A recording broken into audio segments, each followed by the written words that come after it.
Hello and welcome to our YouTube channel AG Study. In this video series, we will cover 300 plus most important current affair MCQs of the month January 2023. This video is first part of this series and questions discussed here are relevant for all banking exams, LIC, SBI PO, RBI Grade B and other regulatory body exams. So let's get started. Today's first question is, which of the following is host city of the 108th Indian Science Congress? निम्नलिखित में से कौन सा 108वें भारतीय विज्ञान कांग्रेस का मेजबान शहर है? And options are Pune, Nagpur, Chennai, New Delhi, Ahmedabad. And your correct answer is Nagpur. 108वीं इंडियन साइंस कांग्रेस जो है वो 3 से 7 जनवरी के बीच RTM नागपुर यूनिवर्सिटी नागपुर महाराष्ट्र में आयोजित किया गया था. इस बार का जो फोकल थीम था वो है science and technology for sustainable development with women empowerment. बहुत सारे इवेंट शेड्यूल किए गए थे. उन्हीं के बीच children science congress, farmer science congress, travel science congress को भी महत्व दिया गया था. पहला जो इंडियन साइंस कांग्रेस था वो 1914 में एशियाटिक सोसाइटी इन कोलकाता में आयोजित किया गया था. चलते हैं नेक्स्ट क्वेश्चन की तरफ. Ladakh gots it's first GI tag for its famous what. Ladakh को इसके प्रसिद्ध किस चीज़ के लिए अपना पहला GI टैग मिला? And your options are Tandur red gram, Raktsey Karpo apricot, white onion, gamocha and none of the above. And your correct answer is Raktsey Karpo apricot. आप यहाँ देख सकते हैं ये राजसे कार्पो एप्रिकॉट की पिक्चर मैंने लगा रखी है. चलते एक्सप्लेनेशन की तरफ. लद्दाख को अपना पहला GI टैग मिला है अब इसके फेमस राजसे कार्पो एप्रिकॉट के लिए. टोटल 9 आइटम्स को GI टैग मिला था, including gamosa of Assam, Tandur red gram of Telangana, Raktsey Karpo apricot of Ladakh and Alibag white onion of Maharashtra.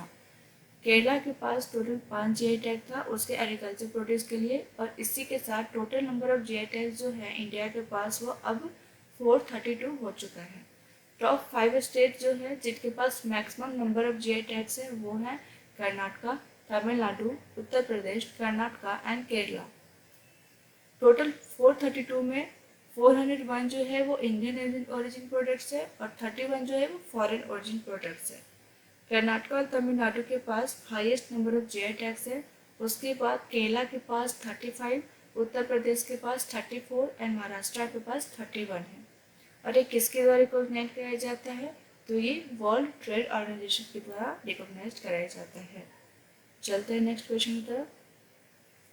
The Indian army has inaugurated its first 3D printed dwelling unit with ground+1 configuration for soldiers at where. भारतीय सेना ने किस जगह पे सैनिकों के लिए अपनी पहली 3D प्रिंटेड आवास इकाई का उद्घाटन किया है? And your options are Ahmedabad, Kochi, Chandigarh, New Delhi and Bhopal.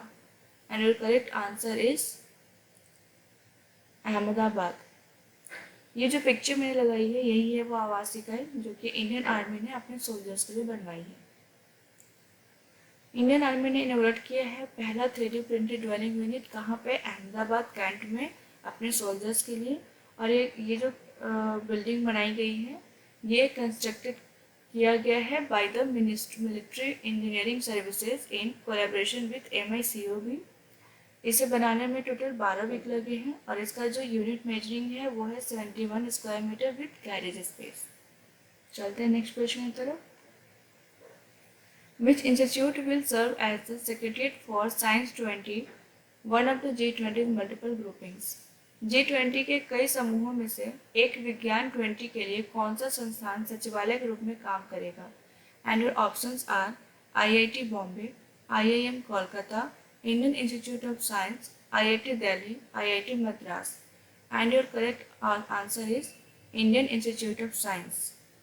ये बिल्डिंग जो आप देख रखे हो ये इंडियन इंस्टीट्यूट ऑफ साइंस की है. गाइस आप मुझे कमेंट सेक्शन में बताना इंडियन इंस्टीट्यूट ऑफ साइंस कहाँ पे है. ठीक है, चलते हैं एक्सप्लेनेशन की तरफ. Indian Institute of Science will serve as the secretariat for science 20, one of the G20 multiple groupings. The G20 is being presided over by India and the theme of the S20 is Disruptive Science for Innovative and Sustainable Development. Guys ध्यान रखना ये जो theme है ये S20 का है ना कि G20 का है. The G20 forum is made up of 19 countries and includes the European Union. It consists of both developed and underdeveloped nations, and its principal objective has been to oversee the management of the world economy. Okay, चलते हैं next question की तरफ. ADB has approved $125 million loan to improve water sewage services in which state of India? ADB ने भारत के किस राज्य में पानी सीवेज सेवाओं में सुधार के लिए 125 मिलियन अमेरिकी डॉलर के ऋण को मंजूरी दी है? And your options are Kerala, Bihar, Karnataka, Madhya Pradesh, Tamil Nadu. And your correct answer is Tamil Nadu. Multilateral funding agency Asian Development Bank. Asian Development Bank क्या है? एक मल्टीलेटरल फंडिंग एजेंसी है जिसने एक $125 मिलियन का लोन एग्रीमेंट साइन किया है इंडिया के साथ. किस चीज़ के लिए? To develop climate resilient sewage collection and treatment and drainage and water supply system in 3 cities of Tamil Nadu. ये 3 cities क्या कौन कौन से हैं तमिलनाडु के? कोयम्बटूर, मदुरई एंड तूतुकुड़ी. ये मैंने ADB के रिगार्डिंग कुछ ट्रिविया दे रखी है, इसको भी देख लेते हैं. The Asian Development bank is a regional development bank established on 19 December 1966 which is headquarter in Manila, Philippines. ADB जो है उसका एस्टेब्लिश कब हुआ था? 19 दिसंबर 1966 को, और इसका हेडक्वार्टर कहाँ है? मनीला, फिलीपींस में है. और ADB के जो प्रेसिडेंट है वो मासातोगु असाकावा है. चलते हैं नेक्स्ट क्वेश्चन की तरफ. गाइस, इस वीडियो में जो भी क्वेश्चन होंगे वो बाइलिंगुअल होंगे ताकि सभी स्टूडेंट्स के लिए कनेक्ट करना इजी हो जाए. Okay. Which ministry has launched guidelines for a new city finance ranking 2022? किस मंत्रालय ने नई सिटी फाइनेंस रैंकिंग 2022 के लिए दिशा निर्देश जारी किए हैं? And your options are ministry of finance, ministry of rural development, ministry of housing and urban affairs, ministry of commerce and industry, and none of the above. And your correct answer is ministry of housing and urban affairs. Guys, अब मुझे comment section में बताना कि ministry of housing and urban affairs के minister कौन है. ठीक है, मीन्स इसका जो पोर्टफोलियो है ये किन के पास है.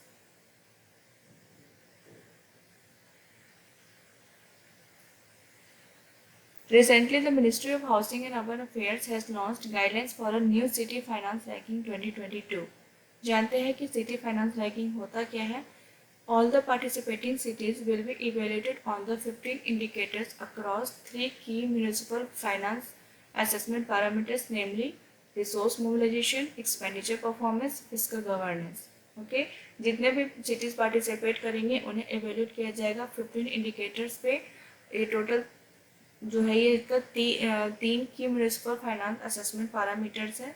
वो कौन कौन सा है? Resource mobilisation, expenditure performance, fiscal governance. और इसमें जो भी सिटीज़ रैंक किए जाएंगे नेशनल लेवल पे उनके जो स्कोर होंगे वो 4 पॉपुलेशन कैटेगरीज के ऊपर किए जाएंगे.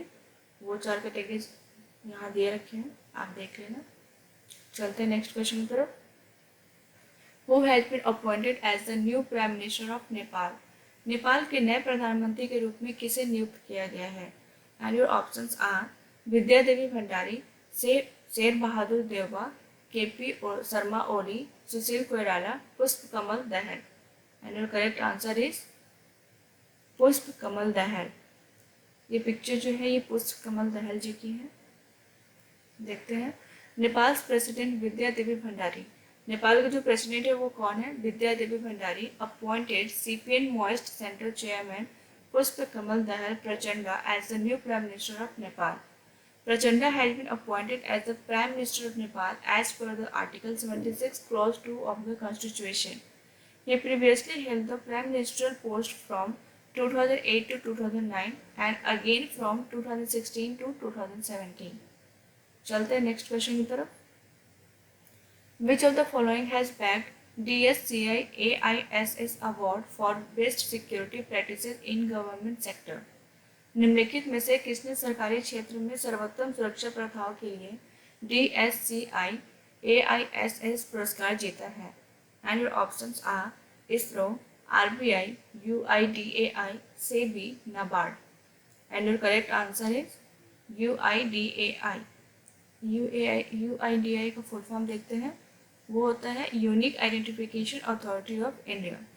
गाइस आपको इन सभी के भी फुल फॉर्म पता होना चाहिए, इसरो, आरबीआई, सीबीआई, नाबार्ड की।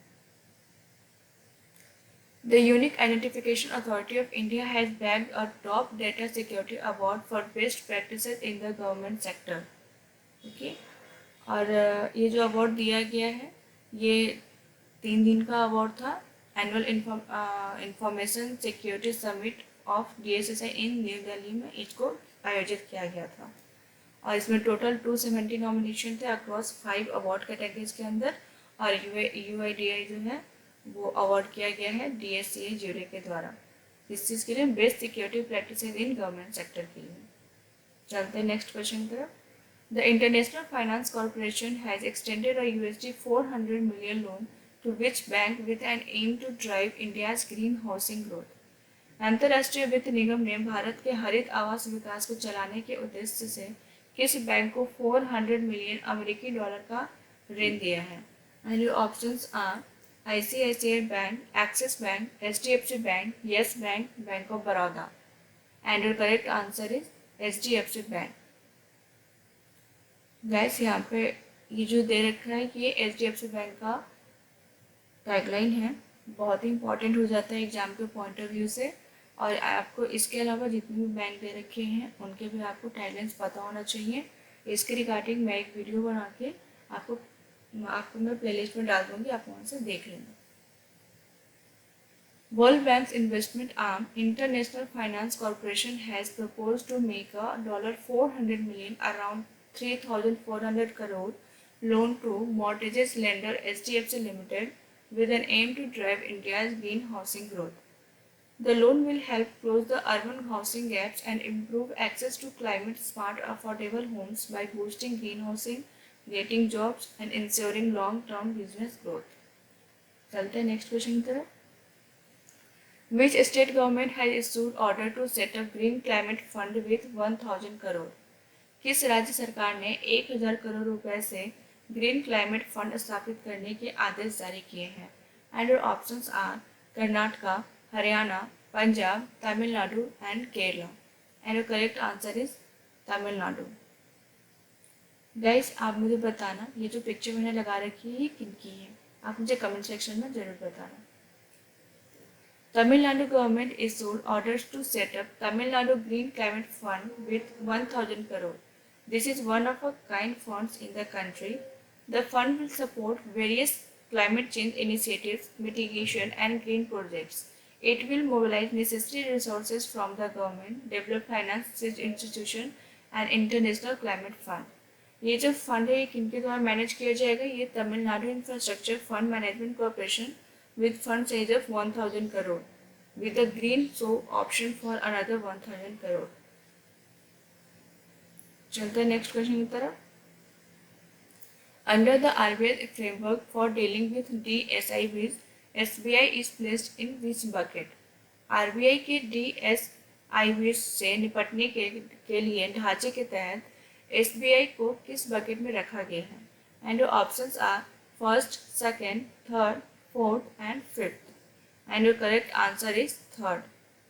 आप यहाँ देख सकते हो स्टेट बैंक ऑफ इंडिया जो है थर्ड बकेट में है and ICICI bank and HDFC bank जो है वो फर्स्ट बकेट में है। देखते हैं एक्सप्लेनेशन की तरफ। Under the RBI framework for dealing with DSIBs, SBI is placed in third bucket, whereby it is required to maintain additional common equity tier 1 at 0.60% of its risk-weighted assets. The Reserve Bank of India said State Bank of India, ICICI Bank and HDFC Bank continue to be identified as domestic systemically important banks under the same bucketing structure as in the 2021 list of DSIBs. Okay, SIB का full form क्या होता है? Systemically important banks. ICICI bank और HDFC bank जो है वो first bucket में रखा गया है। चलते हैं नेक्स्ट क्वेश्चन की तरफ। The BCCI announced a return of yo-yo test and introduced DEXA as a part of the selection criteria for Team India. What does e-donate in DEXA? BCCI ने yo-yo test की वापसी की घोषणा की और team India के चयन मानदंड के हिस्से के रूप में डेक्सा की शुरुआत की। डेक्सा में ई क्या दर्शाता है? And your options are equal, energy, effort and elite. And your correct answer is energy. What is DEXA? DEXA का जो फुल फॉर्म होता है वो है dual energy x-ray absorptiometry. Is a form of x-ray that is used to conduct a bone density scan on you. This is abbreviated as DEXA. While some radiation passes through your body, some is absorbed by bone and soft tissue. To examine the team's performance in 2022, the Board of Control for Cricket in India (BCCI) chairman Roger Binney and Secretary Jay Shah met with India captain Rohit Sharma, head coach Rahul Dravid, and chief selector Chetan Sharma on January 1. Okay, तो BCCI के जो chairman है वो कौन है? Roger बिनी है। उस BCCI के सेक्रेटरी जो है वो जय शाह है, और उन्होंने इंडियन कैप्टन रोहित शर्मा और हेड कोच जो है Rahul Dravid and chief selector जो है वो है चेतन शर्मा के साथ एक मीटिंग की है। कब? 1 जनवरी को। ठीक है। And the yo-yo test returned, and DEXA was also made public as one of the selection criteria. According to a statement from the BCCI, both are applied in a unique roadmaps of the central pool of players. चलते next question की तरफ। Which has created a center of excellence at a campus unit set up by the Defense Research and Development Organization (DRDO) to develop advanced technologies for national defense and security. किसने भारतीय रक्षा और सुरक्षा के लिए उन्नत तकनीकों को विकसित करने के लिए रक्षा अनुसंधान और विकास संगठन द्वारा स्थापित एक परिसर इकाई में उत्कृष्टता केंद्र बनाया है? Under options are IIT Bombay, IIT Kanpur, IIT Delhi, IIT Madras and IIT Guwahati. And correct answer is IIT Madras. चलते हैं एक्सप्लेनेशन की तरफ।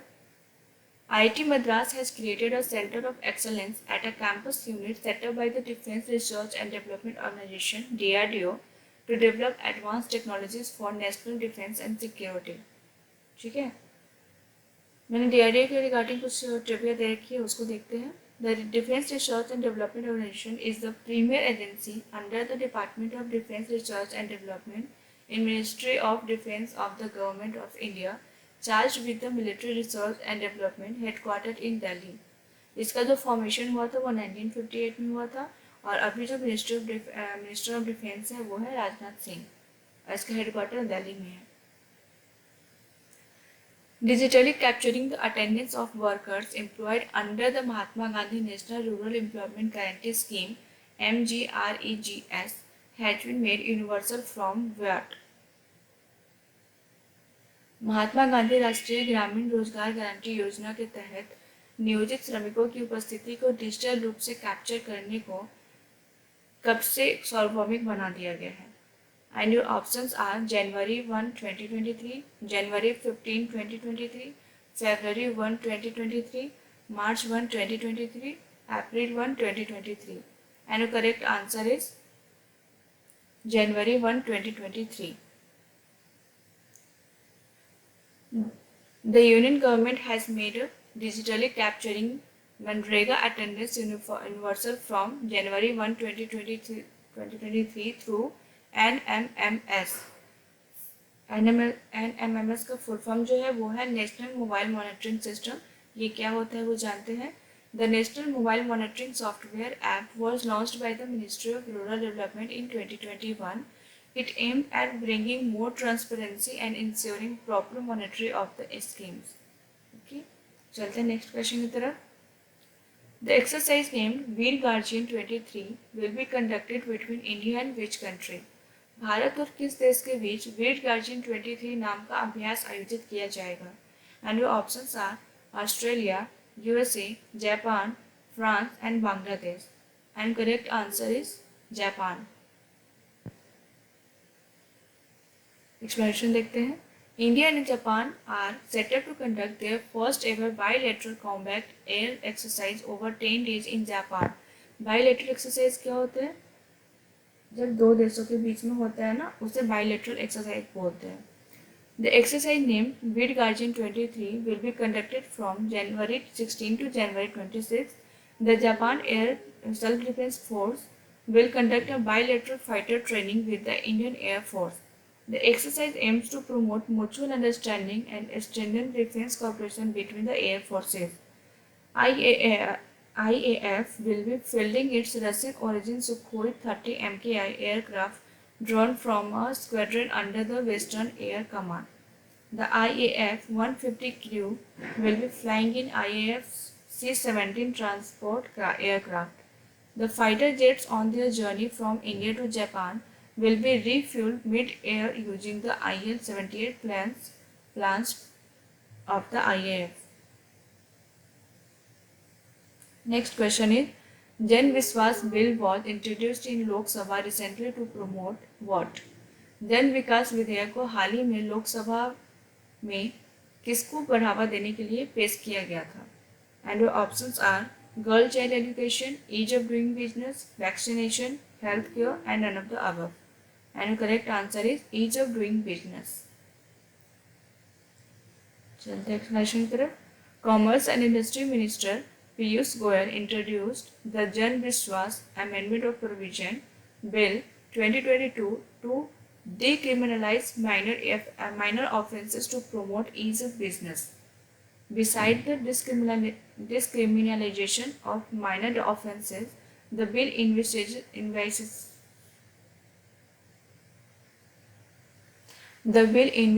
the rationalization of monetary penalties depending on the gravity of the offence, bolstering trust-based governance. The bill seeks to promote ease of business by discriminalizing.